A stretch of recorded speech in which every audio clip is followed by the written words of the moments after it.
दोस्तों daily current affair में आपका स्वागत है। आइए पहला इंपॉर्टेंट क्वेश्चन, हाल ही में किस देश ने वीडियो शेयरिंग प्लेटफॉर्म टिकटॉक पर प्रतिबंध लगाया है? TikTok, Ukraine, America, south Korea, Sri Lanka. Important है, 4 स्टार क्वेश्चन इसे कह सकते हैं हम एग्जाम के दृष्टि से। तो किस देश ने लगाया है? अमेरिका ने। अमेरिका ने राष्ट्रीय सुरक्षा चिंताओं के कारण टिकटॉक पर प्रतिबंध लगाया है, जिससे डेटा गोपनीयता और सुरक्षा को लेकर चिंताएं बढ़ी। कहने का मतलब इसी गोपनीयता को लेकर भारत ने भी टिकटॉक पे प्रतिबंध लगा दिया था।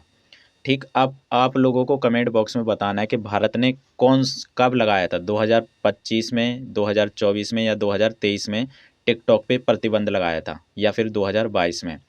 ये टिकटॉक को प्रतिबंध क्यों लगाया है? क्योंकि ये ऐप है चीन का ऐप है ये टिकटॉक। और ये इस टिकटॉक पे जितने भी डाटा शेयर होते हैं वो डायरेक्टली चीन को जाता है, जिसकी वजह से चीन अपनी दूसरी सिक्योरिटी, साइबर सिक्योरिटी में इसका फ़ायदा उठाता है। नेक्स्ट क्वेश्चन, पूर्वोत्तर भारत के किस राज्य में कोक बोरोक दिवस मनाया गया है? मेघालय, सिक्किम, त्रिपुरा, अरुणाचल प्रदेश।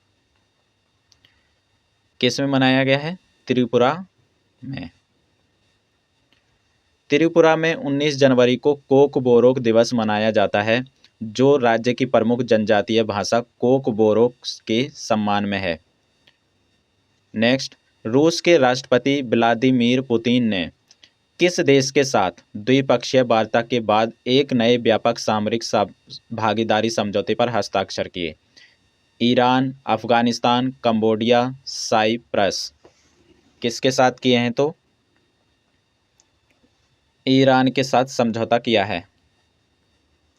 रूस और ईरान ने अपने द्विपक्षीय संबंधों को मजबूत करने के लिए एक नए व्यापक सामरिक भागीदारी समझौते पर हस्ताक्षर किए, जो ऊर्जा और रक्षा क्षेत्रों में सहयोग को बढ़ावा देगा।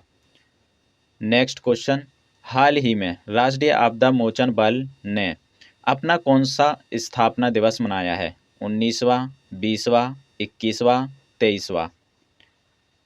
कौन सा मनाया है? 20वां स्थापना दिवस। एनडीआरएफ ने 20 जनवरी 2025 को अपना 20वां स्थापना दिवस मनाया, जो आपदाओं के दौरान त्वरित प्रतिक्रियाओं और बचाव कार्यों के लिए समर्पित है। कहने का मतलब इसका मुख्य उद्देश्य क्या है कि कहीं पे आपदाएं वगैरह आती हैं तो वहाँ पे ये पहुँच जाती है और वहाँ के लोगों को सुरक्षापूर्वक वहाँ से निकालने का इनका काम होता है। केंद्रीय मंत्री जयंत सिंह चौधरी ने कहाँ solar mobile band training units का शुभारंभ किया है?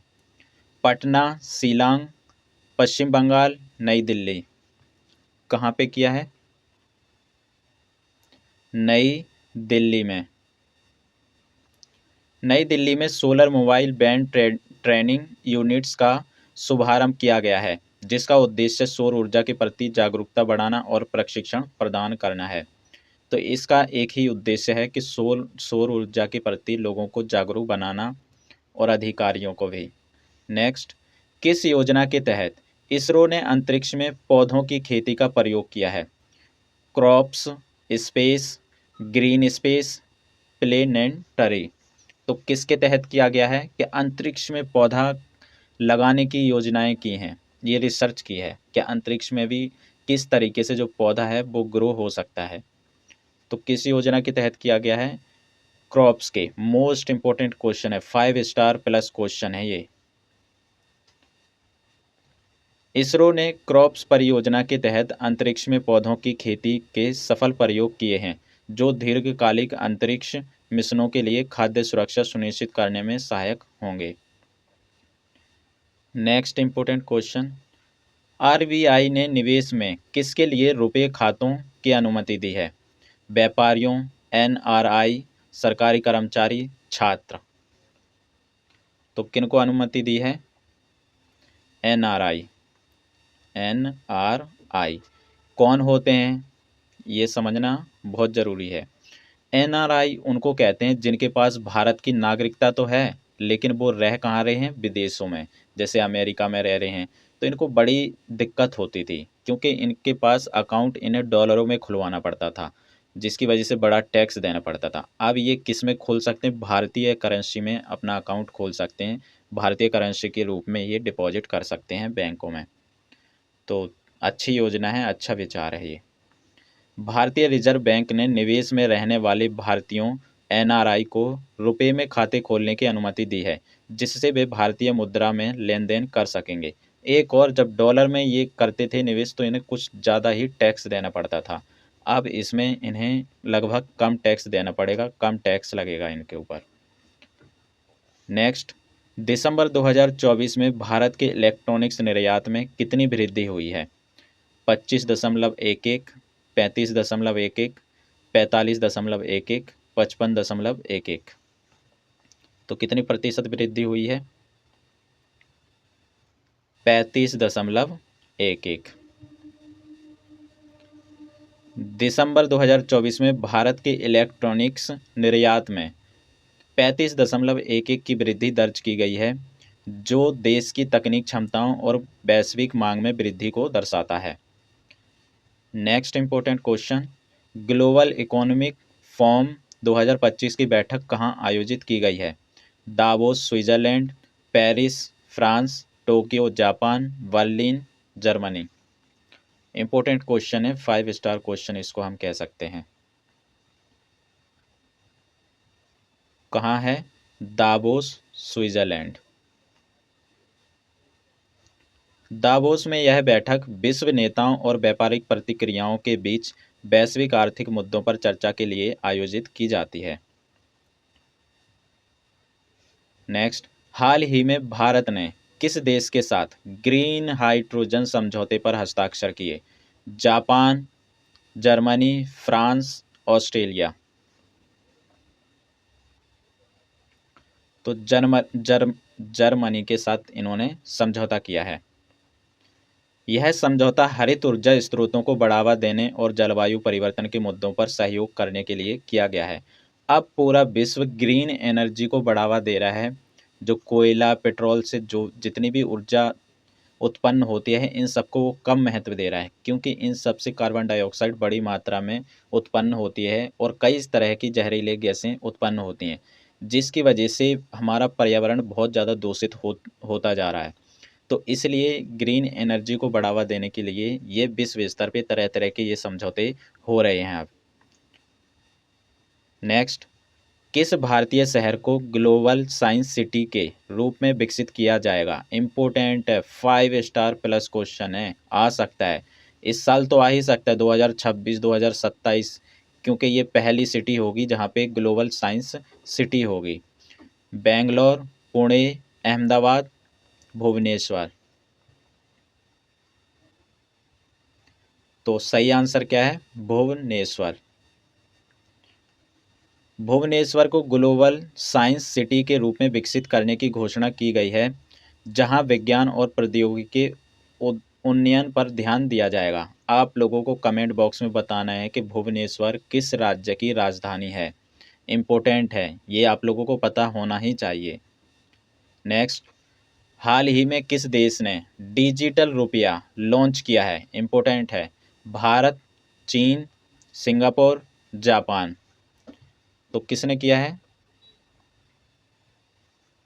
भारत ने डिजिटल रुपया।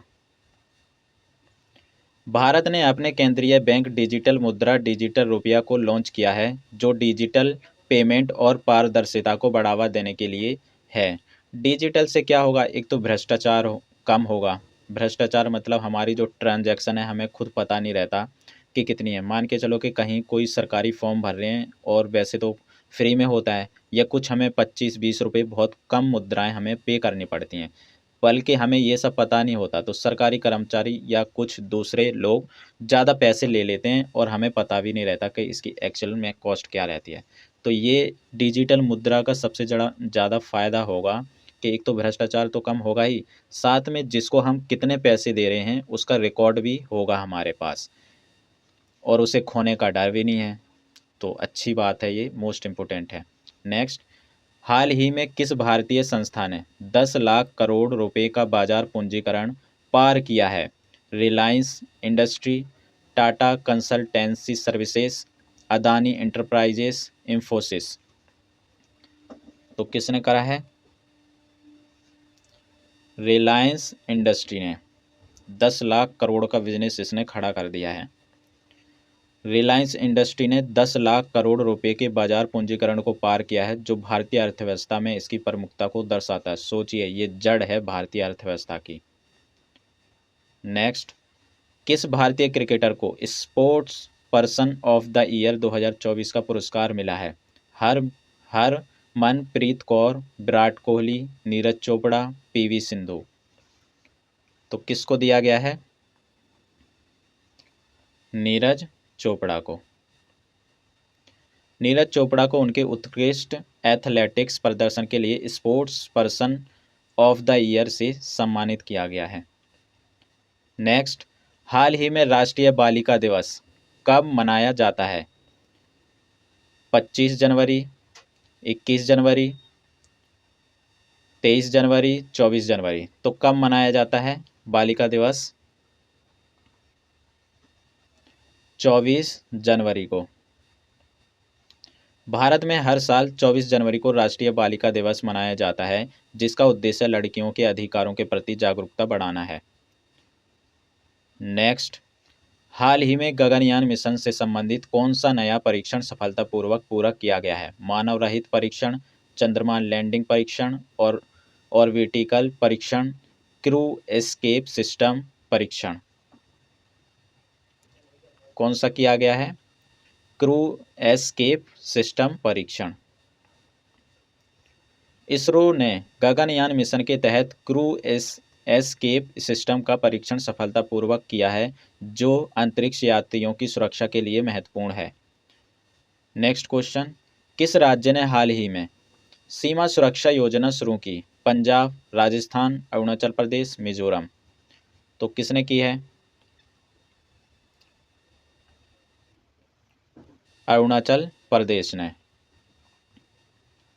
अरुणाचल प्रदेश सरकार ने सीमा सुरक्षा को मजबूत करने और स्थायी समुदायों के विकास के लिए सीमा सुरक्षा योजना शुरू की है। यहाँ पे क्या होता था कि घुसपैठिए वगैरह आते थे, जो ये अरुणाचल प्रदेश है, यहाँ पे घुसपैठिए वगैरह आते थे, चीन से भी आते थे और म्यांमार से भी आते थे। हाल ही में वर्ल्ड फूड प्रोग्राम ने किस क्षेत्र में खाद्य संकट की चेतावनी दी है? दक्षिण एशिया, अफ्रीका, लैटिन अमेरिका, मध्य पूर्व। तो कहाँ पे दी है? अफ्रीका में। वर्ल्ड फूड प्रोग्राम ने अफ्रीका में लगातार बढ़ती भूख और जलवायु परिवर्तन के कारण खाद्य संकट की चेतावनी दी है। यहाँ पे बच्चे भी कुपोषण का शिकार हो रहे हैं और बूढ़े भी और जवान भी, क्योंकि यहाँ पे अनाज की इतनी ज़्यादा कमी है। एक तो यहाँ पे बहुत ज़्यादा धूप पड़ती है, जिसकी वजह से फसल कुछ खास हो नहीं पाती है, पानी की कमी है, साथ में यहाँ पे तकनीकी की भी कमी है। नेक्स्ट, किस राज्य ने हाल ही में महिला सशक्तिकरण नीति 2025 लॉन्च की है? उत्तर प्रदेश, महाराष्ट्र, बिहार, कर्नाटक। तो किसने लॉन्च की है? उत्तर प्रदेश ने। उत्तर प्रदेश सरकार ने महिला को शिक्षा, रोजगार और सुरक्षा में सशक्त बनाने के उद्देश्य से महिला सशक्तिकरण नीति 2025 लॉन्च की है। नेक्स्ट, किस राज्य ने इको टूरिज्म पॉलिसी लॉन्च की है? केरल, मध्य प्रदेश, उड़ीसा, हिमाचल प्रदेश। तो किसने लॉन्च की है? मध्य प्रदेश ने। मध्य प्रदेश सरकार ने पर्यावरण के संरक्षण को बढ़ावा देने और पर्यटन को बढ़ाने के लिए इको टूरिज्म पॉलिसी लागू की है। इससे क्या होगा कि एक तो इनको मध्य प्रदेश को आय होगी, इसका व्यापार बढ़ेगा, जो कुटीर उद्योग हैं उनको बढ़ावा मिलेगा, देश विदेश से लोग आएंगे तो भारतीय कल्चर को भी समझ पाएंगे, तो कल्चर का भी विस्तार होगा, इम्पोर्टेंट है। नेक्स्ट, हाल ही में किस भारतीय रेलवे स्टेशन को गोल्डन रेटिंग से सम्मानित किया गया है? विशाखापट्टनम, चेन्नई सेंट्रल, अहमदाबाद, नई दिल्ली। तो किसको किया गया है? अहमदाबाद को। इम्पोर्टेंट क्वेश्चन है। अहमदाबाद रेलवे स्टेशन को भारतीय हरित भवन परिषद द्वारा गोल्डन रेटिंग से सम्मानित किया गया है। नेक्स्ट इम्पोर्टेंट क्वेश्चन, हाल ही में विकासशील देशों के ऊर्जा सम्मेलन 2025 की मेजबानी किसने की? चीन, भारत, ब्राज़ील, दक्षिण अफ्रीका। तो किसने की है? भारत ने नई दिल्ली में विकासशील देशों के ऊर्जा सम्मेलन की मेजबानी की, जहां अक्षय ऊर्जा और जलवायु परिवर्तन पर विचार विमर्श होगा। अक्षय ऊर्जा का मतलब यह है कि वो ऊर्जा जो कभी खत्म नहीं होती, जैसे सौर ऊर्जा, पवन ऊर्जा, जल ऊर्जा, तो ये सब है। इम्पोर्टेंट क्वेश्चन हैं ये, काफ़ी सारे मैंने इम्पोर्टेंट क्वेश्चन बताए हैं इस सीरीज़ में।